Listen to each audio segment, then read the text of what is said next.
શું નામ તમારું? મોરિયામાં દારૂ વેચાય. અમે અમારી જિંદગી બતાવી ઘણું હતું, પણ મોરિયામાં દારૂ બંધ કરાવો હતી. અમે ઘણીએ દારૂ પાડી, પણ કોઈ સાથ ના આવે. કોઈ સોનું બોલે કે દારૂ બંધ કરાવો, દારૂ બંધ કરાવો, પણ ચાવું કોઈ નહીં કે આ માણસ આમ કરે. એટલે અમારી જિંદગી ઘણીઓ બગડી ગઈ. મેં કહેવાય મારું સારું ઘર હતું, શિક્ષકનું ઘર હતું, બધું હતું, અને સારું જ છે. પણ અત્યારે અમે એકલો પડી ગયો. દારૂ ના કરે. દારૂ ના કાઢી આવી ફરિયાદો ઘણા થયા છે.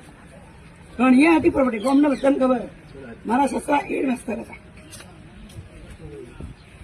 દારૂ તો બંધ કરાવવો જોઈએ. અને તમારા જેવા ધારાસભ્યની આ તાલુકામાં નહીં, જિલ્લામાં, દેશમાં જરૂર છે. અને તમારા હાથે અમે જવાબ આપીશું. આ મેન દારૂનો મુદ્દો છે. બોલવાનો હું બોલે નહીં, કોઈને ડરવાની વાત નથી. દારૂ આવે ને એ બોલું દક્ષા. દારૂ આવે ને એને બોલવાનું જ. ભાઈ બધા મદદ કરીશું ને આપણે બેનની. સાથે મળીને કરાવવું જોઈએ ને. દારૂની બાબતથી ડર લાગતી જ નહીં બેન કોઈને.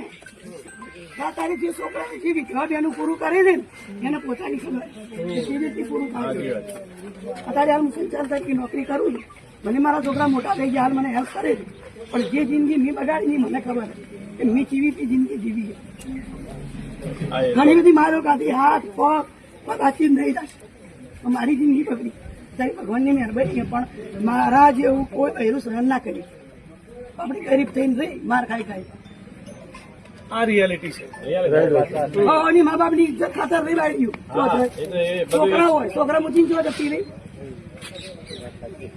ઘણા પીવા વાળા હોય કે આવું કીધી ને આવું કીધી, પણ કેવું જોઈએ. સાચી વાત છે. બરાબર મુદ્દો ઉપાડ્યો બરાબર છે ને. હા તો જ છે ને. બરોબર હોય 100%. મોરિયા ચોક ગમ ભેગું થાય તો હું જવાબ આપી બીજી બધી બહેનોને જરા જગાડશો, મદદ કરશો મારી. જો ભેગું કરીને કે ભાઈ સતીશભાઈ એમનું નામ નંબર લેજો. કેવું કે દારૂ બંધ કરાવવા મોરિયા ચોક્કસ આ શાંતિથી આ આપી